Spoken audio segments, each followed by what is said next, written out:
planting and transplanting tips. Hello everybody, welcome to 7 Savings Garden, where we talk about gardening, ways to save money, and other special events. So it's that time of the year again where you start planting and transplanting stuff. So I'm gonna give you some planting and transplanting tips when you especially if you start your own seeds, or you buy seedlings from garden centers or farm stands, and you want to transplant them. I'll give you some garden tips on how you can do what you can do to make sure that you get the best results when you're transplanting your seedlings. So let's go. Let me show you what's going on. As you can see, a lot of my seedlings are ready to be transplanted. Some are still doing better. Some are still behind, but a lot of them are doing better. So there's some of them are ready to be transplanted, and I transplanted some of them already. So I'm just gonna show you how you transplant. If you have a seedling like this, how you transplant it into your garden or into containers. I'll show you how to do that to get the best results and make sure that they survive and they thrive. So let's get started with that. So the first tip is make sure you water the seedlings. If the seedlings are watered and it's nice and moist, it's gonna easily, one, come out of the container. Two, the plant is gonna survive. Even if you plant it and you for some reason you forget to water it, the plant is gonna do well. It's gonna still survive. So first thing is make sure that you water all your seedlings that you're gonna transplant, and then once you transplant them, you can also water them again just to make sure that the soil and everything around it is fine and moist for the roots to take hold and continue growing, and the roots will continue getting into the soil. So just make sure watering it is very important. The next tip is, if you have compost, or if you have manure, or if you have any other fertilizer that you want to help the plant grow, put that in the hole. So I'm gonna show you how to do that and how to plant that. So let's go. So whenever you're planting or transplanting, you want to make sure you bury the plant up to this level. You want to cover the complete root system into the ground. So what you can do is you can use your hand, or you can use a tool like this. So I have this tool. You can use your hand like this and just open it up, or you can use a tool like this. So you want to dig a hole that's gonna be able to accommodate the seedlings, just like that. So if you're not sure about it, you can measure it like that and see that's it. That's how you go. So now if you have two plants like this, you can take it out and cut it into the middle. You can use your hand, or you can use a knife. I just use a knife to cut it into two. So when I flip it over like this, it can easily come out like that.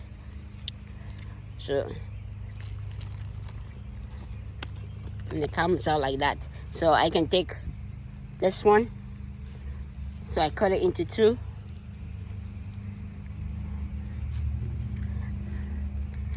like that. So we're gonna do that. So the next thing we want to do is, if you have compost, right?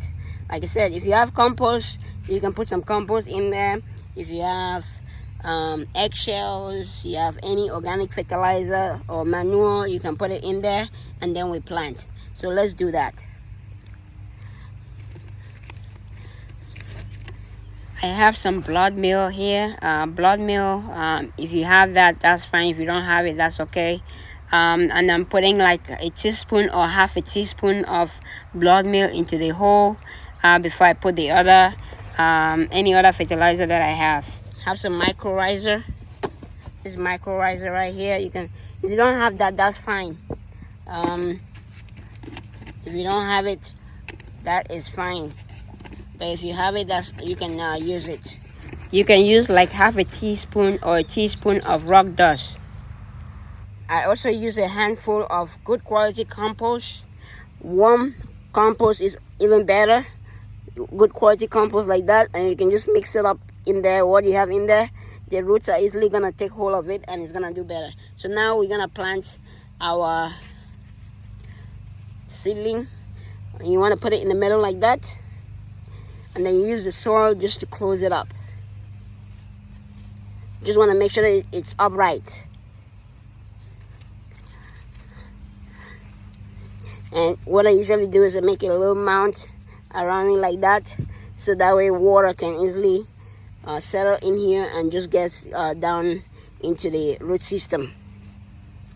So the next thing we're gonna do is we're gonna water our plant. Whenever you transplant, water the plant is gonna keep it alive and it's gonna help it just pick up and just keep going. Another way to improve the intake or to reduce the stress on the plant is you can sprinkle or you can water it with a solution of Epsom salt and water. So what you do is you take a tablespoon of Epsom salt to a gallon of water, mix it up, and then use it to water the transplanted seedlings, and it will help reduce the shock, and they will do much better. And the Epsom salt also provides some fertilizer for it.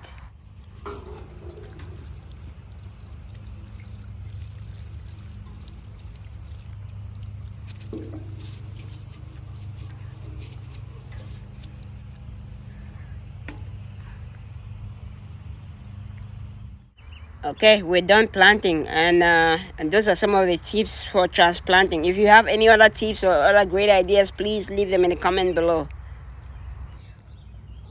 So the garden beds are ready, and I transplanted some of the seedlings already, as you can see.